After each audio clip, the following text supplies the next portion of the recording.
एक कदम ईश्वर की ओर। निर्वाण प्रकरण उत्तरार्ध 210वां सर्ग। राजा प्रज्ञप्ति के शेष प्रश्नों के समाधान का निरूपण तथा तत्व दृष्टि से देहादि जगत की ब्रह्म मात्रता का निरूपण। खेस्यामक्षय पूर्णेन्दुरिति ध्यायी चित्तः फलः तुल्य कालमनु प्राप्तेः सहस्रेन्दु न किम नवः। मैं आकाश में अक्षय पूर्ण चंद्रमा हूँ। इस कामना से ध्यान करने वालों के संचित एक समय में प्राप्त हुए चंद्रत्व रूप फलों से आकाश एक साथ अनेक चंद्र युक्त क्यों नहीं होता, इस प्रश्न का उत्तर पहले सुनाते हैं।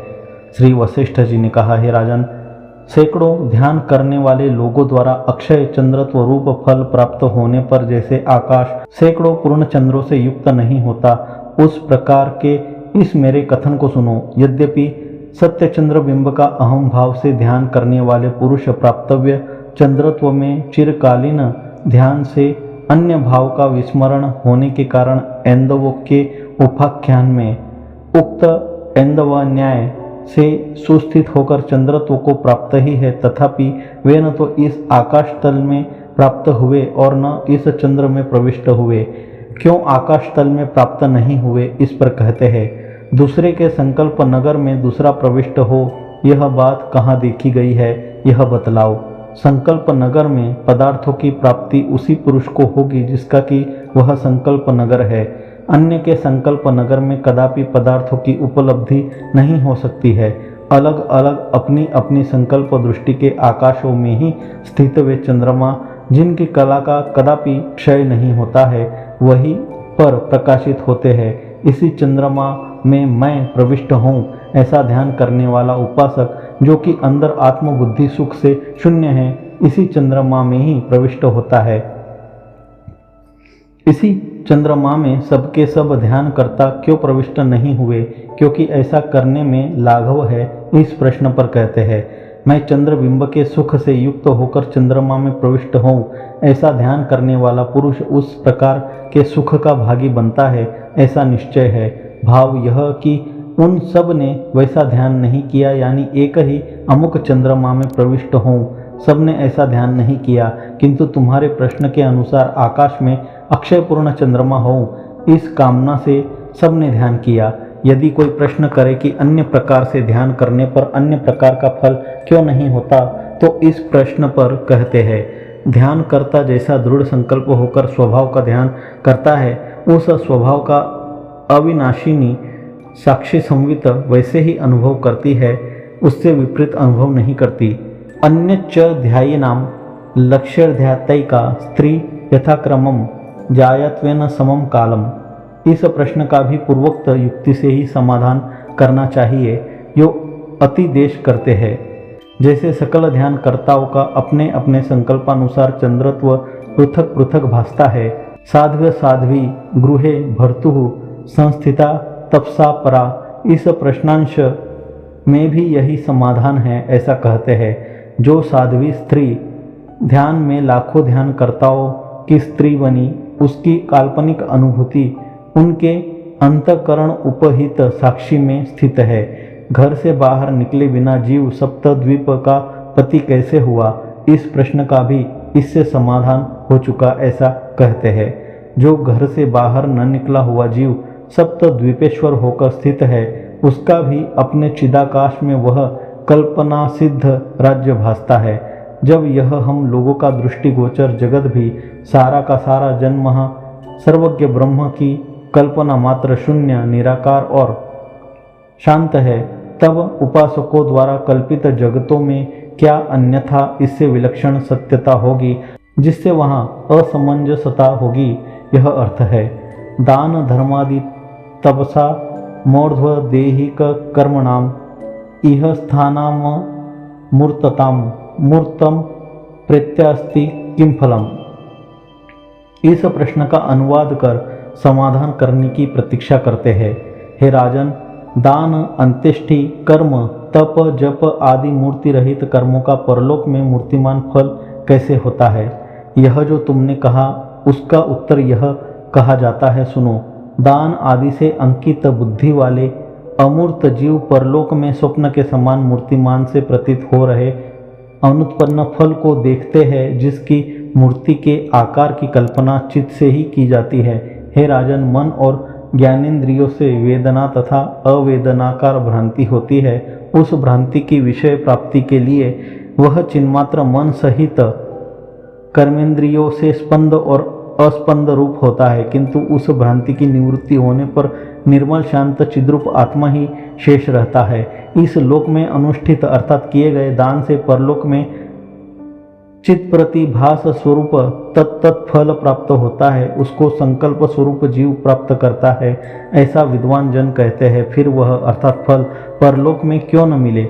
इस कल्पनामय संसार में अनुष्ठित दान से पूर्वोक्त अकृत्रिम संकल्प ही परलोक में चारों ओर चिन्मात्र रूप भोग ऐश्वर्य आदि दान फल हो अथवा अदान से दरिद्रता आदि अदान का फल हो, इसमें कोई विरोध नहीं है। यों सब असमंजसों का परिहार हो गया, यह अर्थ है। सब प्रश्नों का स्वमुख से अथवा अर्थतः समाधान कर जगत का ब्रह्म ही तत्व है, यो उपसंहार करते हैं। हे राजन, जैसा तुमने मुझसे पूछा था उसके अनुसार यह सब मैंने तुमसे कहा। यह सारा का सारा निराकार जगत चिन्मात्र की कल्पना ही है। देह में ही चित्त की अभिव्यक्ति दिखाई देती है, अनभिव्यक्त चित्त में भ्रांति आदि नहीं दिखाई देते। सृष्टि के आदि में भ्रांति की यदि सिद्धि हो ले तो देह की सिद्धि हो, और देह सिद्धि से भ्रांति की सिद्धि हो, यूं अन्योन्याश्रय दोष समझ रहे। प्रज्ञप्ति राजा ने प्रश्न किया। राजा ने कहा, भगवान, सृष्टि के आदि में चिन्मात्र अर्थात देह शून्य चैतन्य और उसके द्वारा दी गई देह कल्पना कैसे भासती है? देह के बिना चित्त की अभिव्यक्ति ही नहीं हो सकती। क्या कहीं दीवार के बिना दीप प्रभा प्रकाशती है? जड़ शरीर चित्त का अभिव्यंजक नहीं है। यह तत्वज्ञानी का पक्ष है, क्योंकि उसकी दृष्टि में जड़ की ही प्रसिद्धि नहीं है। ब्रह्म सर्वज्ञ होने से सदा ही अभिव्यक्त चैतन्य वाले देह आदि सब की कल्पना करता है, इस अभिप्राय से उत्तर देते हैं। श्री वशिष्ठ जी ने कहा, हे महाबुद्धे, तुमने देह शब्द का जो अर्थ जाना है वह तत्वज्ञानी के प्रति वैसे ही असंभव है जैसे कि आकाश में पत्थरों का नाचना असंभव है। जो ही ब्रह्म शब्द का अर्थ है वही देह शब्द का अर्थ है। जैसे अम्बु और अम्भस अर्थात नीर शब्दों के अर्थ का भेद नहीं है, यानी दोनों शब्दों का अर्थ एक जल ही है, वैसे ही ब्रह्म और देह शब्दों के अर्थों में भी भेद नहीं है। स्वप्न देह के सदृश यह शरीर ब्रह्म ही है, उससे भिन्न नहीं है। शंका स्वप्न में भी यह न्याय समान है, अतः स्वप्न देह भी इस देह के समान ही ब्रह्म रूप ठहरा।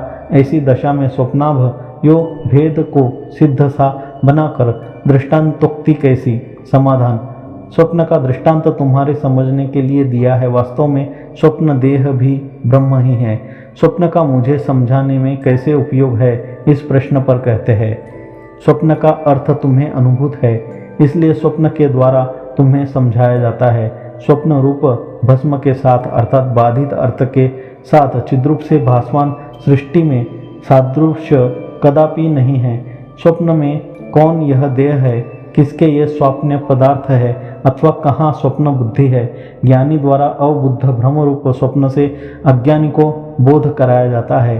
ब्रह्म पदवी में न जागृत है, न स्वप्न है, न सुषुप्ति है और न अन्य कुछ है, किंतु मन वाणी से अगोचर विराट विश्व तथा तेजस सबका प्रलय होने पर अवशिष्ट यानी तुरीय रूप अर्थात सबके प्रलय का अधिष्ठान तुरीय ओंकार लक्षण परम पुरुषार्थ स्वयं प्रकाश चिदाकाश ही इस तरह विश्व के रूप में भासता है।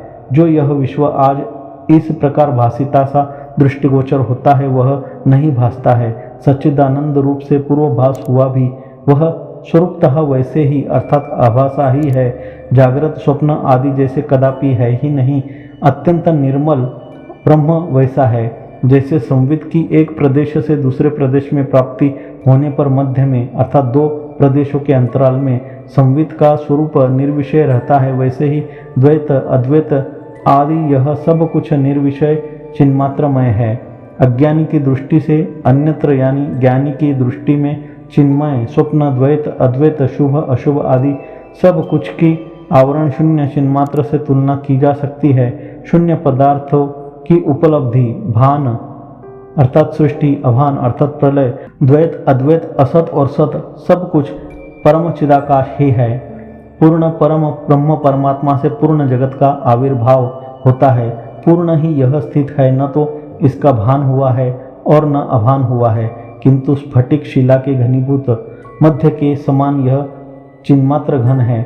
चूंकि यह जगत चित्त का उन्मेष मात्र अर्थात स्फुरण मात्र है, इसलिए निराकार चिदाकाश मात्र ही है। ऐसी परिस्थिति में जहाँ जहाँ चिन्मात्र है वहाँ वहाँ जगत का रहना उचित ही है, और चिदाकाश सर्वत्र है, सर्वव्यापक है, सब जगन्मय यह है। इसलिए जगत शब्द से कथित होने पर भी यह सब शांत ब्रह्म ही है। चिदाकाश के संकल्प नगराकार यथास्थित विश्व अर्थात सारा जगत तथोक्त निर्विकार निर्दोष निर्मल ब्रह्म ही है। इस विषय में अन्य युक्ति का संभव न होने से यही युक्ति सुंदर है।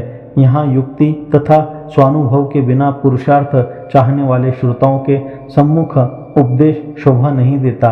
हे राजन, लोक शास्त्र वेद आदि में जो वस्तु युक्ति प्रमाण और अनुभव से सिद्ध है वह सिद्ध ही है, उसका त्याग करना उचित नहीं है।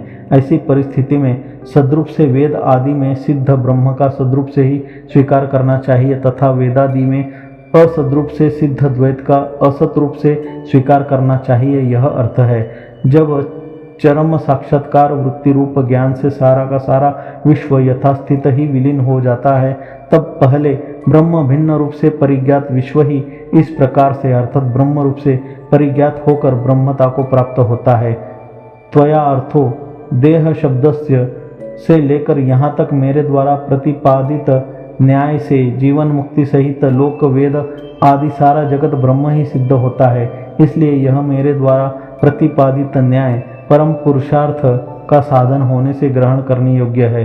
इस केवल अपरिज्ञात आत्मरूप संसार वृक्ष में अर्थात संसार रूपी पीपल के पेड़ में परिज्ञात चिदाकाश ही है, उससे अणुमात्र भी भिन्न नहीं है। यह परिज्ञात चिदाकाश रूप मैं ही क्रमशः त्रिजगत रूप बंधन और मोक्ष हूँ, यह निर्णय है। यानी अपरिज्ञात ही त्रिलोकी रूप बंधन है और परिज्ञात चिदाकाश ही मोक्ष है। यदि कोई कहे कि चिदाकाश परिज्ञात मात्र मोक्ष कैसे है, तो इस पर कहते हैं परिज्ञान से यथास्थित यह दृश्य पानी में डाले हुए नमक के ढेले की तरह विलीन हो जाता है। दृश्य रूप से अस्त को प्राप्त हुए ज्ञानी का शिला की तरह मौन यानी वाणी आदि से अगम्य दृक्ग मात्र स्वरूप शेष रह जाता है। लोक में अर्थात जीवन मुक्त पुरुष में, शास्त्र में और वेद आदि में जो वस्तु सिद्ध है वह सिद्ध ही है। सैकड़ों विचारों से परिनिष्ठित अर्थात निश्चित है वही वस्तु स्वानुभव से जानी जाती है, अतः वह परम पुरुषार्थ रूप से फल देती है। उसकी प्राप्ति होने पर अन्य अर्थ के परित्याग मात्र से एकमात्र तन्निष्ठ होना ही उपाय है, उससे अवश्य ही उसकी प्राप्ति होती है, ऐसा कहते हैं। सकल वस्तुओं के निराश द्वारा जिस जिस वस्तु का चिरकाल तक ध्यान किया जाता है उसकी अवश्य ही प्राप्ति होती है। लौकिक कार्यों में भी अन्य भाविक वस्तु वैसे ही अवश्य प्राप्त होती है। लौकिक कार्य असत्य है लेकिन मोक्ष सत्य है। इन दोनों में यह अवान्तर भेद भले ही हो, किंतु साधन के उद्योग और उनके फल का अनुभव दोनों में समान है, उनमें कोई अंतर नहीं है। इस अभिप्राय से कहते हैं जो वस्तु जैसे अनुभव में आती है उसकी प्रतीति भी वैसे ही होती है, वह सत्य हो चाहे असत्य हो। जब तक उसकी उपलब्धि रहती है तब तक जो की त्यों रहती है। हे महात्मन, इस प्रकार मैंने तुम्हारे महाप्रश्नों का विचार फलभूत निर्णय रूप यह समाधान कहा। तुम इस मार्ग के पथिक बनो, इससे शीघ्र ही तुम मन में शांत, शरीर में निरोग और इंद्रियों में निर्व्यसन होकर और अधिक सर्वश्रेष्ठ हो। 210वां सर्ग समाप्त।